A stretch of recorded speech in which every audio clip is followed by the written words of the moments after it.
Hello student, ધોરણ 10 વિષય વિજ્ઞાન ચેપ્ટર નંબર 4 આપણે સ્ટાર્ટ કરીએ છીએ, જેનું નામ છે કાર્બન અને તેના સંયોજનો.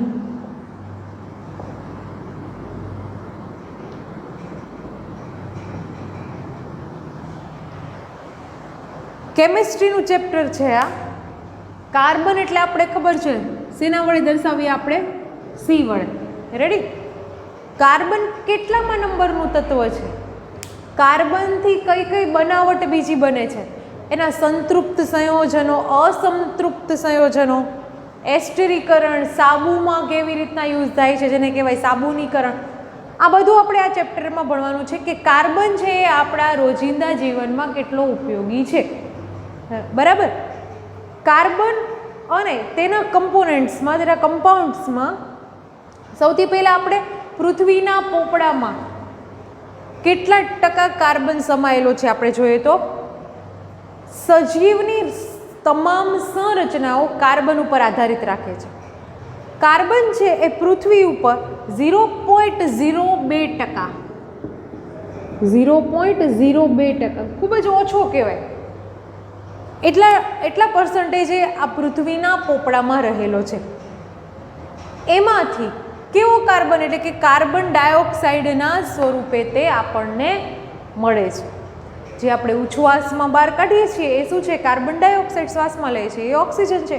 ઓકે, તો આવી રીતના પૃથ્વીના પોપડામાં 0.02% કાર્બન છે અને વાતાવરણની જો વાત કરીએ આપણે તો 0.03% કાર્બન રહેલો છે. ક્યાં?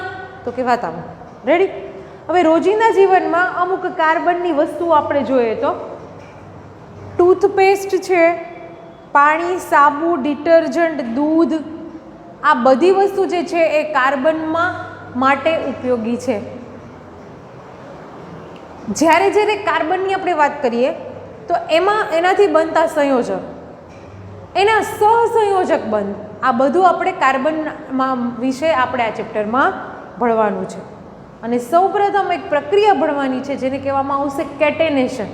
એ આખી પ્રક્રિયા વિશે પણ ભણવાનું રહેશે.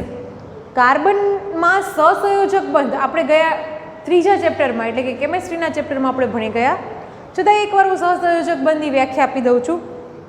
બે કે બેથી વધારે ઇલેક્ટ્રોનની ભાગીદારીથી બનતા પરમાણુઓને કહેવામાં આવે છે, જે તે બંધ બનાવે છે ને કહેવામાં આવે છે સહસંયોજક બંધ. ઓકે, હવે એ આપણને ખબર છે. નોર્મલ આપણે માહિતી આપી દઈએ તો સહસંયોજક બંધ, દાખલા તરીકે કાર્બનની આપણે વાત કરીએ તો કાર્બનનો રાસાયણિક નામ સી, એનું અણુસૂત્ર સી આપણે કહીશું. બરાબર?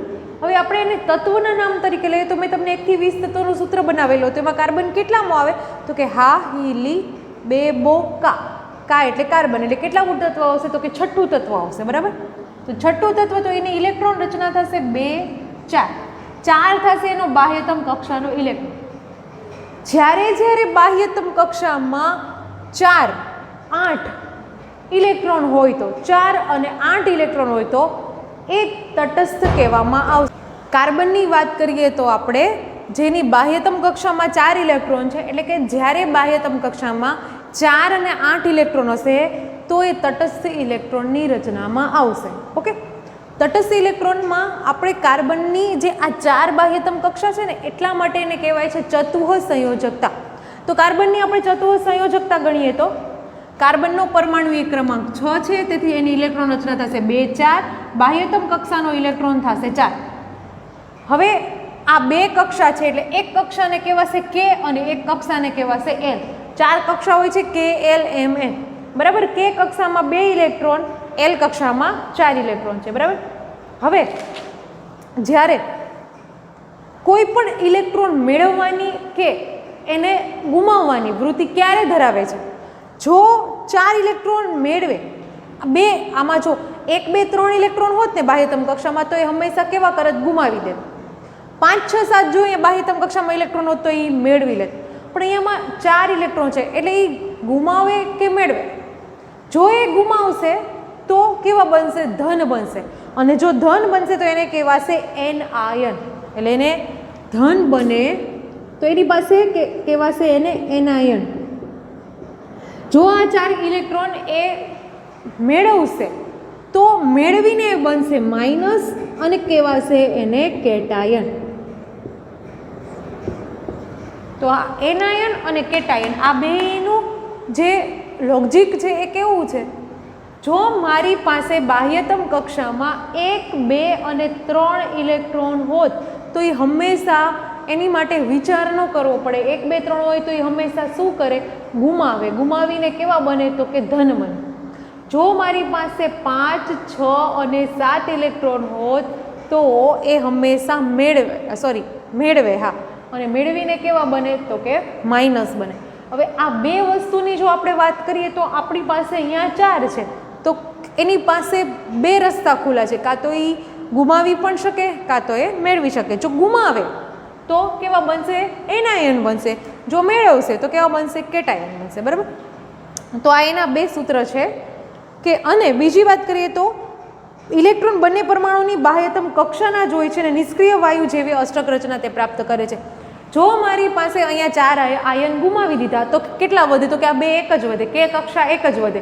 તો પણ એ કેવી થઈ જાય? પોતે એક કમ્પ્લીટ સંપૂર્ણ કક્ષા થઈ જાય, જેને કહેવામાં આવે છે અષ્ટક પૂર્ણ કરવું. જો એ મેળવશે તો અહીંયા 4 ને 4 કેટલા થઈ જશે? 8 થઈ જશે. તો પણ એને અષ્ટક રચના પૂર્ણ કરી કહેવાય. બરાબર. તો આવી રીતના એનાયન ગુમાવવું, મેળવવું, આ બધી વસ્તુથી એ અષ્ટક રચના પૂર્ણ કરે તો ને તો જ સહસંયોજક બંધ બને છે, બાકી બનતો નથી. હવે વાત કરીએ આપણે હાઇડ્રોજન અણુમાં સહસંયોજક બંધની રચના. હાઇડ્રોજનનો પરમાણુ ક્રમાંક છે 1, તેથી તેની ઇલેક્ટ્રોન રચના પણ થશે 1. બાહ્યતમ કક્ષાનો પણ ઇલેક્ટ્રોન થશે 1. હવે આપણી પાસે એક નિયમ છે કે 4 કક્ષા હોય, કે L, M અને N. 2, 8, 8 અને 32.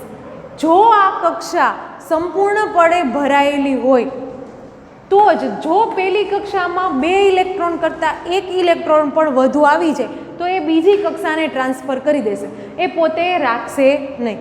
રેડી. હવે 8 કક્ષાની આપણે વાત કરીએ, એટલે કે L કક્ષાની આપણે વાત કરીએ તો 8 કક્ષામાં જો 9મો ઇલેક્ટ્રોન અહીંયા આવશે તો એ ત્રીજી કક્ષાને ટ્રાન્સફર કરશે. અહીંયા પણ M કક્ષામાં પણ એમ જ, જો 9મો ઇલેક્ટ્રોન આવી જશે તો એ નેક્સ્ટ કક્ષાને ટ્રાન્સફર કરશે. પરંતુ હાઇડ્રોજનની વાત કરીએ તો એમાં 1, 1 ને 1, એટલે કે ઇલેક્ટ્રોન રચના 1 છે, પરમાણુ ક્રમાંક 1 છે અને એની બાહ્યતમ કક્ષાનો ઇલેક્ટ્રોન પણ 1 છે. એથી એને અષ્ટક રચના પૂર્ણ કરવા માટે પહેલી કક્ષામાં કેટલા ઇલેક્ટ્રોન હોવા જોઈએ? તો કે 2 હોવા જોઈએ. કેટલા ઘટે છે? 1 ઘટે છે. તેથી તે સહસંયોજક બંધમાં 1 ઇલેક્ટ્રોન પ્રાપ્ત કરશે. એટલે જે મેં આ ક્રોસ કરીને દર્શાવેલું છે એ છે ઇલેક્ટ્રોનની ભાગીદારી. બંને ભાગીદારી કરીને 1 ઇલેક્ટ્રોન પ્રાપ્ત કરીને અહીંયા ટોટલી 2, એટલે કે K કક્ષામાં 2 ટોટલ 2 ઇલેક્ટ્રોન, એટલે કે એને પોતે અષ્ટક રચના પૂર્ણ કરેલી છે. દાખલા તરીકે 1 થી 20 તત્વમાં હજી કોઈ પણ બીજું એક તત્વ લઈ લઈએ. દાખલા તરીકે ક્લોરીન. ક્લોરીન એટલે કે Cl2. ક્લોરીનનો પરમાણુ ક્રમાંક થશે 17. 17 થાય એટલે એની ઇલેક્ટ્રોન રચના થશે 2, 8, 7. બાહ્યતમ કક્ષાનો ઇલેક્ટ્રોન કેટલો થશે? 7.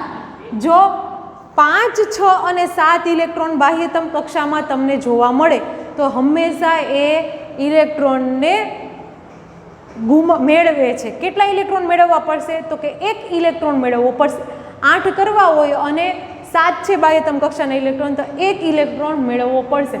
હવે આ ઇલેક્ટ્રોન મેળવવા માટે કેવી રીતના સહસંયોજક બંધ બનાવશે? તો કે દાખલા તરીકે આ ક્લોરીન પરમાણુ Cl2 એટલે 2 ક્લોરીન થયા. બરાબર. હવે 2, 8 અને 7 તો સહસંયોજક બંધમાં એ એક ઇલેક્ટ્રોનની ભાગીદારી કરશે. બરાબર.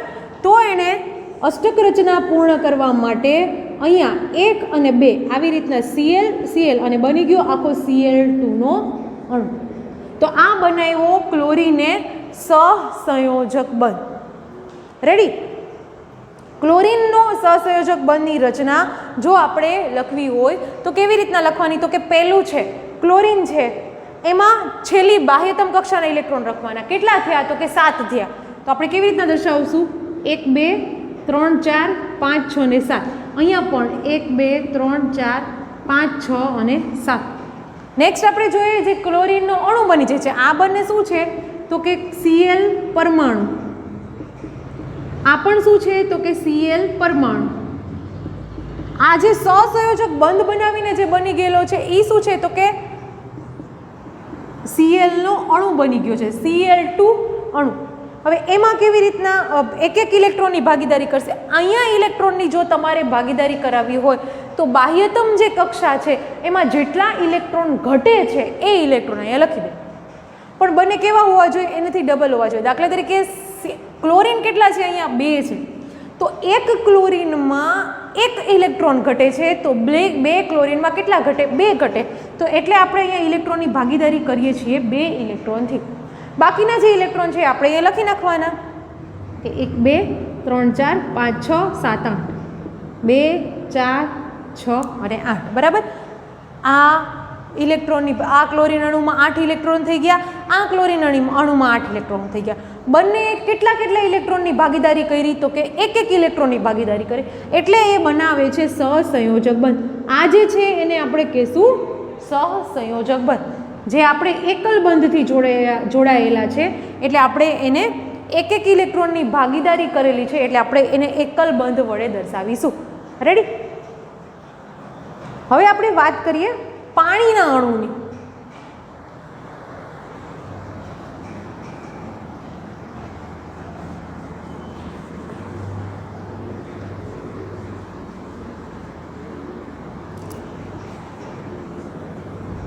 પાણી એટલે કે H2O. બરાબર. હવે એમાં 2 તત્વોની ભાગીદારી થઈ. અત્યાર સુધી આપણે હાઇડ્રોજન, ક્લોરીન આ એક તત્વો વિશે વાત કરી. H2O એટલે H પણ છે એટલે કે હાઇડ્રોજન પણ છે અને ઓક્સિજન પણ છે. એનો સહસંયોજક બંધની જો આપણે વાત કરીએ તો ઓક્સિજન, હાઇડ્રોજનનો પરમાણુ, બંને 2 વિશે આપણે લખવું પડશે.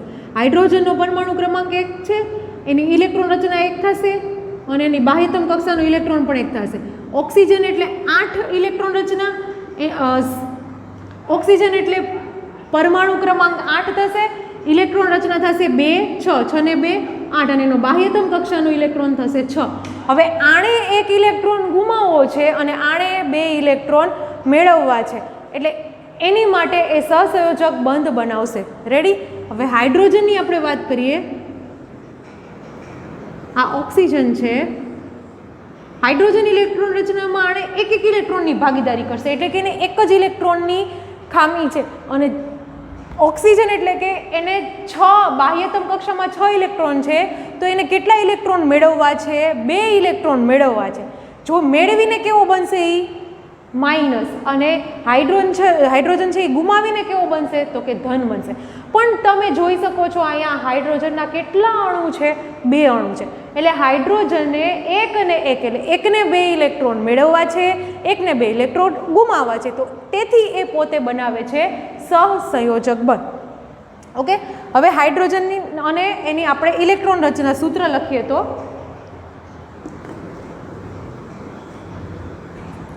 ઓક્સિજન. બરાબર. પહેલા ઓક્સિજન, ઓક્સિજનની બાહ્યતમ કક્ષામાં 6 ઇલેક્ટ્રોન છે એટલે આપણે અહીંયા 6 દર્શાવી દઈએ. 2 4 અને 6. રેડી? હવે હાઇડ્રોજન કેટલા છે? તો કે 2 છે. જો 2 હાઇડ્રોજન હશે તો એને 2 વડે ગુણવા પડશે એટલે કે 2 હાઇડ્રોજન H, એની બાહ્યતમ કક્ષાનો 1 ઇલેક્ટ્રોન. અને ગિયોસ આપણને મળશે. કેવી રીતના ઇલેક્ટ્રોન રચના કરવાની? તો કે 2 તત્વ છે, એક હાઇડ્રોજન છે, એક ઓક્સિજન છે. બરાબર. ઓક્સિજન, હાઇડ્રોજન અને બીજો હજી એક હાઇડ્રોજન એટલે કે અહીંયા. હવે 2 હાઇડ્રોજન એટલે કે આ બંનેને હું હાઇડ્રોજન કહીશ, આને હું ઓક્સિજન કહીશ. ઓક્સિજનના કેટલા અણુ થશે? તો કે 6 એટલે 1 2 3 4 5 6 7 ને 8, ટોટલ 8ની અષ્ટક રચના પૂરી કરી. હવે અહીંયા તો કે અહીંયા પણ 2 ઇલેક્ટ્રોનની જરૂર છે એટલે હું એને અહીંયા 2 ઇલેક્ટ્રોન રાખી દઈશ. બરાબર. આ કહેવાશે H2O નો અણુ, આ કહેવાશે હાઇડ્રોજનનો પરમાણુ અને આ કહેવાશે ઓક્સિજનનો પરમાણુ. તમે જોઈ શકો છો આપણને આ પ્રક્રિયક છે એમાંથી નિપજમાં H2O નો અણુ મળી ગયો છે. બરાબર, એટલે H2O આખો અણુ બની ગયો. હવે આ હજી એકવાર તમને સમજાવવા અમે શું કરેલું છે. અષ્ટક રચના પૂર્ણ કરવા માટે એક આખા પરમાણુમાં 8 ઇલેક્ટ્રોન હોવા જરૂરી છે, બરાબર. પણ ભાગીદારી કે ઇલેક્ટ્રોનની થાય, જે ગુમાવે મેળવે એ ટૂંકમાં બાહ્યતમ કક્ષા એક છે, એકથી પૂર્ણ કરવી પડે. એટલે અહીંયા હાઇડ્રોજનમાં 2 અણુ, અહીંયા હાઇડ્રોજનમાં 2 અણુ, ઓક્સિજન એટલે કે એના ટોટલ 8 અણુ. ઓકે, તો આવી રીતના એણે 2 ઇલેક્ટ્રોનની ભાગીદારી કરી અને H2O અણુઓ પૂરો કર્યો. સહસંયોજક બંધ ત્યારે જ બને જ્યારે એકને એક કંઈક ગુમાવવું હોય અને એકને એટલું જ કંઈક મેળવવું હોય. જો અહીંયા H2 ના હોય, બરાબર, તો સહસંયોજક બંધ બને જ નહીં, કેમ કે ઓક્સિજન એટલે એને 2 ઇલેક્ટ્રોન મેળવવા છે અને હાઇડ્રોજનને એક જ ઇલેક્ટ્રોન ગુમાવવો છે, તો સહસંયોજક બંધ બનશે નહીં. પણ તો અહીંયા H2 એટલે કે 2 ગુમાવવા છે અને સામે 2 મેળવવા વાળા છે, તો ને તો જ આ સહસંયોજક બંધ બને છે, બરાબર. તો આ થઈ ગયું H2O તમારો અણુ. આ તમને પૂછાઈ શકે છે કે ક્લોરીનનો સહસંયોજક બંધ સમજાવો, હાઇડ્રોજનનો સહસંયોજક બંધ સમજાવો, H2O પાણીનો સહસંયોજક બંધ સમજાવો, આવી રીતના તમને પૂછાઈ શકે છે. હજી આપણે એક ઉદાહરણ લઈએ તો એમોનિયા.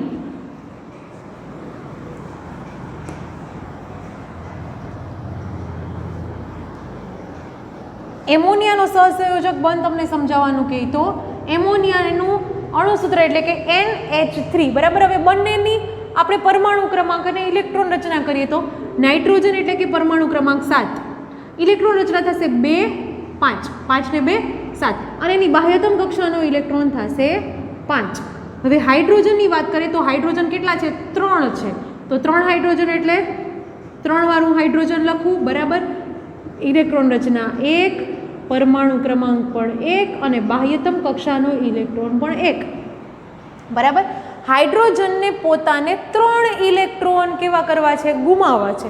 જ્યારે એ નાઇટ્રોજનને 5 છે, તો અષ્ટક રચના ક્યારે પૂર્ણ થાય? તો કે 8 પૂર્ણ થાય. તો 8 - 5 એટલે કે 3, તો આને 3 ઇલેક્ટ્રોન મેળવવા છે. તેથી NH3 એટલે કે એમોનિયા વચ્ચે આપણે સહસંયોજક બંધ બનાવી શકશું. કેવી રીતના? તો કે NH3 પહેલાં N+3H, બરાબર. હવે N નો પરમાણુ ક્રમાંક આપણે કરીએ તો કેટલા છે? બાહ્યતમ કક્ષામાં 5 ઇલેક્ટ્રોન છે, તો 5 જ દર્શાવવાના. પ્રક્રિયકમાં હંમેશા જેના તત્વોમાં જેટલા ઇલેક્ટ્રોન હોય એટલા જ દર્શાવવાના રહેશે. તો કે 1 2 3 4 અને 5, બરાબર. પ્લસ હાઇડ્રોજન કેટલા છે? 3 છે, તો 3 હાઇડ્રોજન અને બાહ્યતમ કક્ષામાં કેટલા ઇલેક્ટ્રોન હોય? 1 જ હોય. અહીંયા મારે હાઇડ્રોજન હાઇડ્રોજન હાઇડ્રોજન એવું હું દર્શાવી શકું છું, પણ આગળ મેં 3 કરી નાખ્યા એટલે ચાલે, બરાબર. હવે નિપજમાં જે આ NH3 નો અણુ, પહેલાં તો હું આ તમને કહી દઉં, આ N પરમાણુ છે, આ H પરમાણુ છે. હવે એમોનિયાનો જે અણુ બને છે એ કેવી રીતના બનશે? તો કે 3 હાઇડ્રોજન 1 N, એટલે વચ્ચે આપણે 1 N કરશું, એની ફરતે આપણે 3 હાઇડ્રોજન કરશું, 1 2 અને આ 3, બરાબર. Hydrogen hydrogen hydrogen. હવે ઇલેક્ટ્રોનની ભાગીદારી કેવી રીતના કરશું? તો કે હાઇડ્રોજનમાં એક બાહ્યતમ કક્ષા છે, એટલે એની ભાગીદારી થશે બંને વચ્ચે 3 3 વચ્ચે. રેડી? તો NH3 ના અણુમાં જે 2 ની ભાગીદારી કરતા હતા એ થઈ જશે અહીંયા 1 2 3 4 5 અને 6. બાકી કેટલા વધ્યા? તો કે N પરમાણુમાં ટોટલ 8 રચના પૂર્ણ કરવા માટે 2 ને 2 4 ને 2 6 છે, તો અહીંયા બીજા 2 કરી દઈએ એટલે અષ્ટક રચના પૂરી થઈ જાય. કેટલા થઈ જાય? 8, બરાબર.